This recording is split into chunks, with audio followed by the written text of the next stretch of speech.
Ciao a tutti ragazzi, come state? Ben ritrovati in un nuovo video dell'esperto di calciomercato.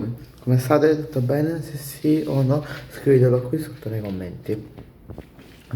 In questo video parleremo, diciamo, delle nazionali. Parleremo dell'Italia più che altro, non delle nazionali, dell'Italia in nazionale. Secondo me l'Italia deve migliorare. C'è stato questo cambio di allenatore, come sapete, da Spalletta a Gattuso a giugno, se non sbaglio, ma non ricordo perfettamente.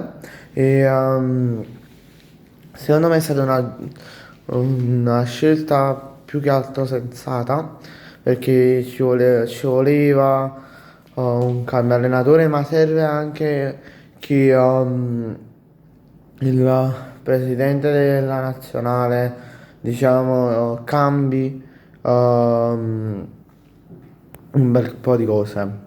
Ma non sto qui a dirvi che cosa può cambiare e tutto, perché sennò staremo fino a domani.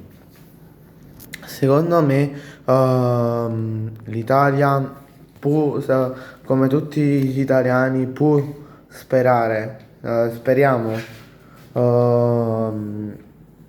che arrivi al mondiale, perché da due mondiali che non ci stiamo, dal 2018 che in totale non andiamo al mondiale, da 3, 8, 10 anni non andiamo al mondiale, dal 2018 come ho detto,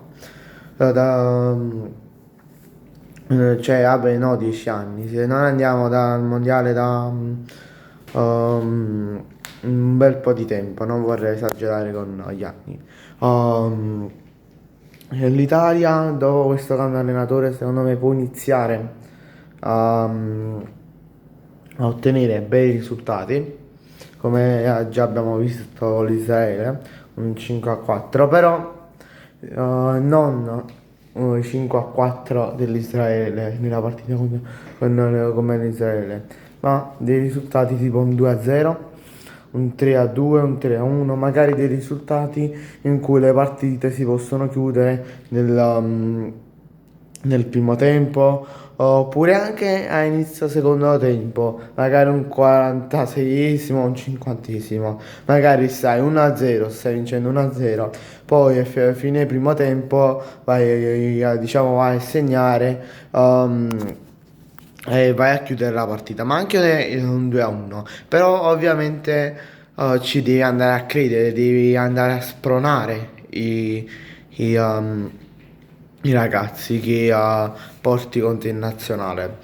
Questo video è dedicato anche a Gattuso, che ha allenato anche il Napoli, però un richiamo che secondo me è da fare a Gattuso è che praticamente deve imparare a, diciamo, a mantenere un po', diciamo, la calma, cioè non, diciamo, creare tutto quel casino che è successo nella partita al fine partita dopo l'Israele. Certo, ha fatto bene a rispondere, però non, diciamo, arrivare a fine partita di magari in qualche prossima partita che può portare a una espulsione dell'allenatore.